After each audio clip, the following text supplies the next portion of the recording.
सब तुम्हारा करम है आका। तेरा मसनदे नाज है अर्शे बरी, तेरा मसनदे नाज है अर्शे बरी, तेरा महरमे राज है रूहे अमी। तू ही सरवरे हर दो जहां है शाह, तेरा मिस्ल नहीं है खुदा की कसम, तेरा मिस्ल नहीं है खुदा की कसम। यही कहती है बुलबुले बागे जिना कि रजा की तरह कोई सहर बयां नहीं हिंद में वासिफ शाहिद होदा, मुझे शौफिए तबए रजा की कसम।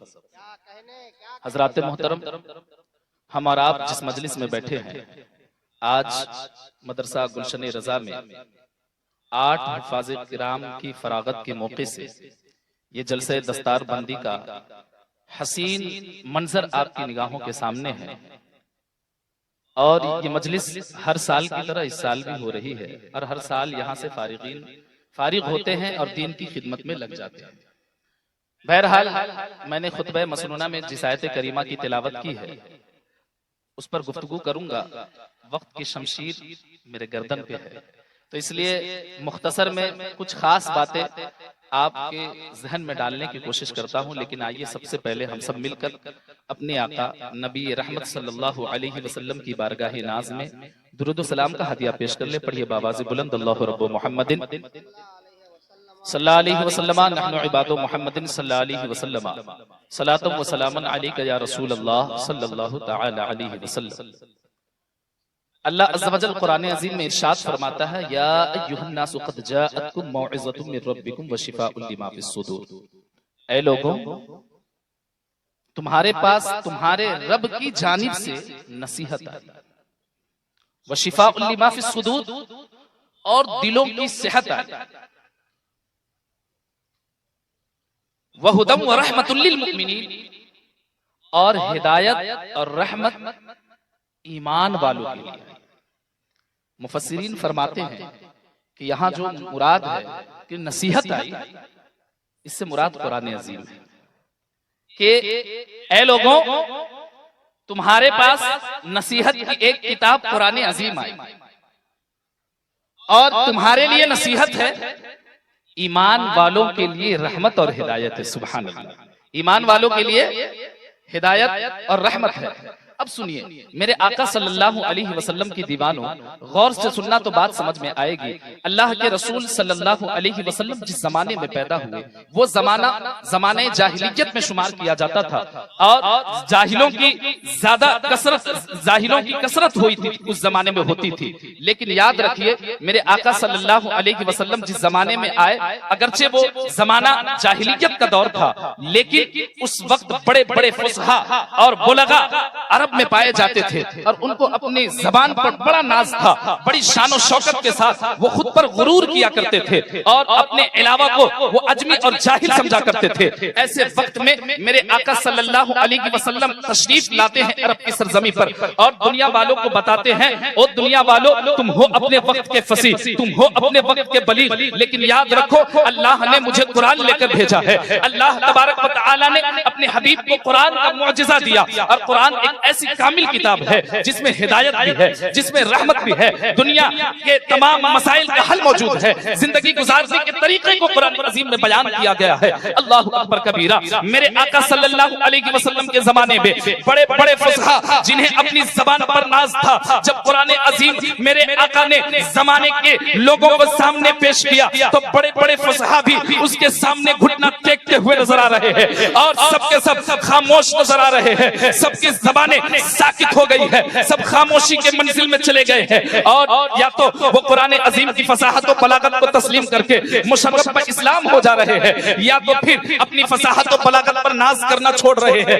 ऐसे वक्त में अल्लाहु अकबर, एक सहाबी रसूल जिनका नाम हजरत जुबैर बिन मुतइम रज़ियल्लाहु ताला अन्हु है, वो फरमाते हैं कि मैं भी अपने जमाने का बड़ा फसीह था, मुझे लोग अरब में बड़े फसीहुल लिसान के नाम से जानते और पहचानते थे। ऐसे वक्त में मैंने मैंने सोचा कि मैं वक्त के नबी यानी जो मोहम्मद अरबी सल्लल्लाहु अलैहि वसल्लम इस दुनिया में तशरीफ लाए हैं, जिन्होंने नबुव्वत का दावा किया है, सोचता हूं कि मैं भी उनसे मुलाकात कर आऊं। अल्लाह अकबर कबीरा। नमाज फज्र का वक्त है, सुबह का वक्त है, आका की ज़ियारत के लिए हजरत जुबैर बिन मुतइम निकलते हैं। अल्लाह के रसूल सल्लल्लाहु अलैहि वसल्लम नमाज फज्र पढ़ा रहे हैं, सूरह तूर की तिलावत कर रहे हैं। आयत ये थी, इन्ना अज़ाब रब्बिका लवाक़ि मा लहू मिन दाफ़ी। हजरत जुबैर बिन मुतइम कहते हैं, कसम खुदा की, आका नमाज फज्र पढ़ा रहे थे, कुरान की आयत मैं सुन रहा था, और जब ये आयत आई, इन्ना अज़ाब रब्बिका लवाक़ि, कि तेरे रब का अज़ाब आएगा,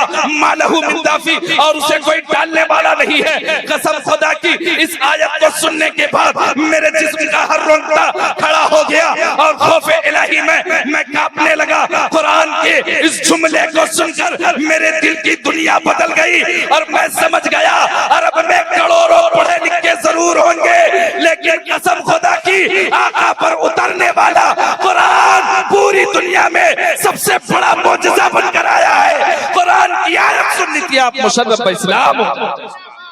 अल्लाहु अकबर कबीरा, अल्लाहु अकबर कबीरा। कुरान का ये मौजज़ा है प्यारो। आपने हजरत उमर का भी नाम सुना होगा। हजरत उमर हुजूर की बारगाह में गए, क्यों गए थे?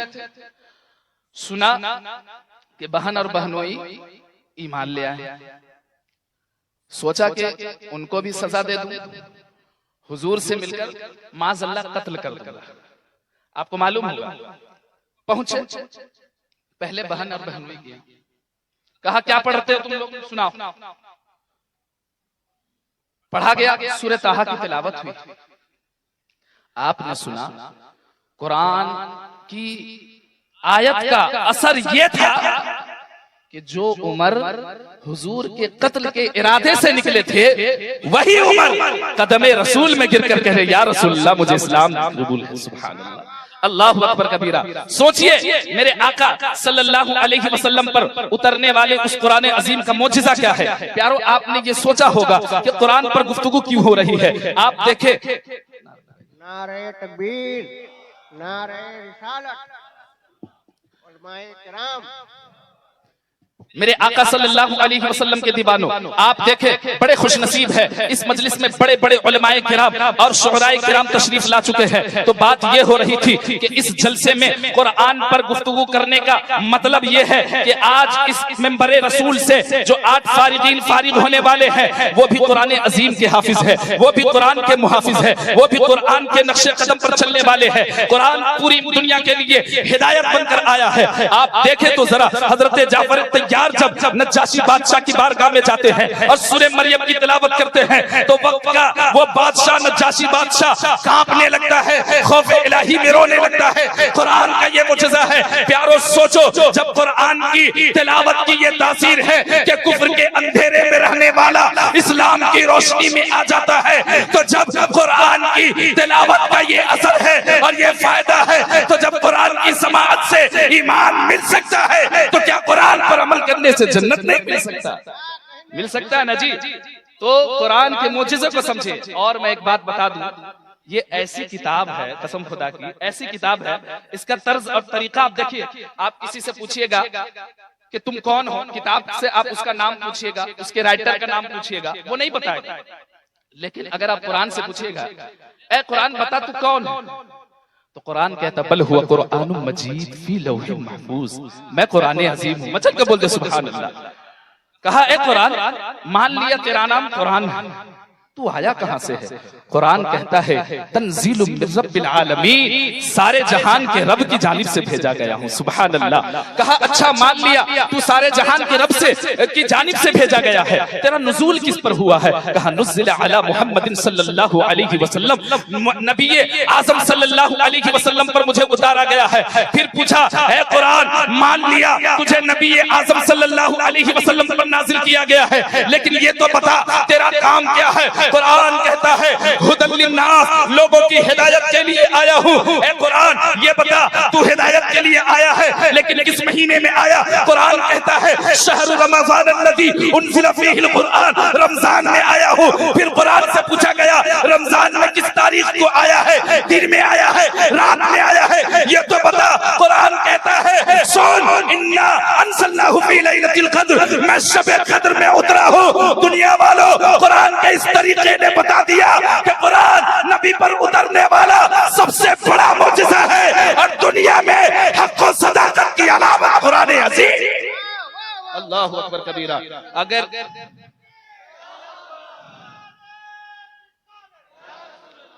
अब मैं आपको बताऊं कुरान अजीम की हक व सदाकत का बयान खुद कुरान दे रहा है। कोई और किताब दुनिया में ऐसी आपको नहीं मिल सकती। और मजे की बात, कुरान अजीम की ये शान है। तो जब सोचिए, मैंने बताया कि कुरान अजीम सुन सुनकर कुफ्र की तारीकियों में जीने वालों ने इस्लाम की रोशनी हासिल कर ली। तो जो कुरान पढ़ेगा, जो कुरान दिल में बसा लेगा, उसका मर्तबा क्या होगा? सुभान अल्लाह। आज वो 8 लोग बड़े खुशनसीब हैं कि जिन्हें अल्लाह अज़्ज़ व जल ने हिफ्ज़े कुरान की शहादत बख्शी। हाफिजों का मर्तबा अगर तुम जान जाओगे तो कसम खुदा की तुम्हारा दिल मचल जाएगा। लेकिन उससे पहले मैं एक हदीस शरीफ सुनाता हूँ। बुखारी शरीफ में अल्लाह के रसूल सल्लल्लाहु अलैहि वसल्लम इरशाद फरमाते हैं, बड़ी प्यारी हदीस है, बड़ी मशहूर और मारूफ हदीस है। अल्लाह के रसूल सल्लल्लाहु अलैहि वसल्लम इरशाद फरमाते हैं, खैरुकुम मन तअल्लमुल कुरान व अल्लमहु, कि तुम में से सबसे ज्यादा बेहतर वो शख्स है कि जिसने कुरान पढ़ा और जिसने कुरान पढ़कर लोगों को सिखाया। और फिर अल्लाह के रसूल सल्लल्लाहु अलैहि वसल्लम इरशाद फरमाते हैं, फमन अकरमहुम फकद अकरमनी, कि ओ दुनिया वालों सुनो, कुरान पढ़ने और पढ़ाने वाले तुम में सबसे ज्यादा बेहतर हैं। और इतना ही नहीं, फमन अकरमहुम फकद अकरमनी, तुम उन लोगों की ताज़ीम करना जिसने कुरान अजीम के हाफिज की ताज़ीम की। आका फरमाते हैं ओ दुनिया वालों सुनो, जाहिरन तुम्हें ऐसा महसूस होता होगा ये एक बच्चा है जिसने कुरान अजीम हिफ्ज़ किया है, लेकिन ताज़ीम तुम इसकी करोगे और अल्लाह तुम्हें मेरी इज्जत करने के बराबर सवाब इनायत फरमाएगा। हाफिज की ताज़ीम करोगे, अल्लाह के रसूल फरमाते हैं कि जिसने हाफिज की ताज़ीम की गोया उसने मेरी ताज़ीम की। सुभान अल्लाह। अपने घरों को जंगलों में तब्दील न करो। जिस घर में कुरान की तिलावत नहीं की जाती है, ताकों की जीनत बनाई जाती है, वो घर जंगलों की तरह होता है। अल्लाह अकबर। आप सोचिए, क्या अपने दिल को आप वीराना बनाना चाहते हैं? अपने घर को जंगल नुमा बनाना चाहते हैं? अल्लाह और उसके रसूल की नजरों में अपने घरों को इतना गिराना चाहते हैं? आपका दिल गवाही देगा ऐसा नहीं है। तो फिर याद रखो, अपने घरों पे टीवियों के पर्दों को साफ करने वालों, गौर से सुनो, टीवियों के पर्दों को तो साफ करते हो, कुरान अजीम के जुज़दान को कभी साफ कर लिया होता? कुरान अजीम की आयतों को खोल कर पढ़ लिया होता? अरे सवाब जानोगे तो तुम्हें समझ में आएगा। अल्लाह के रसूल की हदीस पाक है, अल्लाह के रसूल फरमाते हैं, अगर किसी ने अलिफ लाम मीम पढ़ा तो उसके नामे आमाल में 30 नेकियां लिख दी जाएगी। और वो भी तो एक स्टेप की बात है कि जिसने कुरान पढ़ा 30 नेकियां लिख दी गई। अलिफ लाम मीम में 30 नेकी अल्लाह के रसूल फरमाते हैं इस तौर पर है, अलिफ भी एक हर्फ है, लाम भी एक हर्फ है, मीम भी एक हर्फ है, यानी एक अलिफ लाम मीम के अदा करने से 30 नेकियां तुम्हारे नामे आमाल में लिख दी गई। और इतना ही नहीं, 30 गुनाह भी नामे आमाल से माफ कर दिए गए। और इतना ही नहीं, 30 दर्जे भी बुलंद कर दिए गए। प्यारो सोचो, कुरान कह रहा है कि दुनिया वालों मेरी तिलावत करो, दुनिया और आखिरत तुम्हारे कब्जे में होगी। लेकिन शर्त यह है कि कुरान अजीम की तिलावत होनी चाहिए। हदीस पाक है, अल माहिर बिल कुरान, अल माहिर बिल कुरान मअस सफरतिल बररा, कि जिसने कुरान अजीम की तिलावत कर ली, उसकी हिफाजत कर ली, कुरान का हाफिज बन गया, उसका हश्र फरिश्तों के साथ होगा। सुभान। इसके साथ होगा? फरिश्तों के साथ। मैं एक वाक़या बताकर अपनी गुफ्तगू खत्म कर ले रहा हूं। सुल्तान महमूद गजनवी का नाम आप लोगों ने सुना? जिन्होंने इस्लामी तारीखें पढ़ी होंगी तो महमूद गजनवी का नाम सुना होगा। सुल्तान महमूद गजनवी अपने वक्त के बड़े बादशाह थे। एक रोज वो अपने रूम में गए, सोने गए। बिस्तर पर लेटे तो उनकी नजर ताक पर पड़ी जिसमें कुरान अजीम रखा, कुरान रखा। आपने कहा कि कुरान ताक में है और मैं बिस्तर पर लेट रहा हूं, ये बेअदबी है। उनके दिल को गवारा ना हुआ, उन्होंने कुरान को ताक से उठाया, दूसरे रूम में रख दिया और फिर आकर सोया कि मैं सोया रहा हूं, कुरान रखा रहा है सामने। बहरहाल सोए कुछ देर के बाद फिर आंख खुली। आपने कहा कि दिल ही दिल में मैंने सोचा कि मैंने अपने आराम की खातिर कुरान को दूसरे रूम में रख दिया। अल्लाह अकबर। गए, कुरान को उठाया, फिर इसी ताक में रख दिया और खुद इस रूम को छोड़कर दूसरे रूम में सो गए। मचल कर बोलते सुभान अल्लाह। ये सुल्तान महमूद गजनवी के कुरान अजीम के अदब का वाकया है। प्यारो सुनो जरा और गौर से सुनो तो तुम्हें पता चलेगा कुरान अजीम की अजमत क्या है, कुरान अजीम का मकाम क्या है। वही सुल्तान महमूद गजनवी दुनिया से चले जाते हैं। किसी ने ख्वाब में देखा सुल्तान महमूद गजनवी जन्नत के बागों में टहल रहे हैं। किसी ने कहा ए महमूद गजनवी तुझे जन्नत कैसे मिली, तुझे जन्नत में किस आमाल ने ले जाने में मदद की है। तो सुल्तान महमूद गजनवी कहते हैं ओ दुनिया वालों सुनो, मेरी कौन सी नेकी अल्लाह को पसंद आई है मुझे मालूम नहीं थी, लेकिन आज मालूम हुआ है कि आज जो मुझे जन्नत मिली है, मैंने जो एक शब्द कुरान अजीम की ताजीम में अपने कमरे को तब्दील किया था, कुरान की ताजीम की बरकत से अल्लाह अज़्ज़ व जल्ल ने मेरी बख्शिश फरमा दी है। सुभान अल्लाह। तो अपने बच्चों को हाफिज़े कुरान बनाओ, अपने बच्चों को आलिमे दीन बनाओ। मैदान हश्र में तुम्हारे सरों पे ताजे जर्री रखा जाएगा। मैदान हश्र में आका फरमाते कि एक हाफिज 10 ऐसे लोगों की बख्शिश करवा देगा जिन पर जहन्नम वाजिब हो चुका। अल्लाह। तो आप लोग आज दिल में अहद कर ले और ये यहाँ से अज़्म मुसम्मन करके उठे कि इंशाअल्लाह अज़्ज़ व जल अपने बच्चों को कुरान सिखाएंगे, अपने बच्चों को हाफिज़े कुरान बनाएंगे और ताकों की जीनत नहीं बल्कि कुरान अजीम की रोजाना हम खुद तिलावत करेंगे। वरना तो अल्लाह के रसूल ने बता ही दिया कि जिस घर में कुरान की तिलावत नहीं होती है वो जंगलों के मालिक है, वो वीरान, वो दिल जिसमें कुरान की आयतें महफूज नहीं है वो दिल वीरान दिलों की तरह है। तो अल्लाह अज़्ज़ व जल की बारगाह में दुआ करता हूँ कि मौला ताला हमें इन बातों पर अमल करने की तौफीक अता फरमाए। सल्लल्लाहु अलैहि वसल्लम।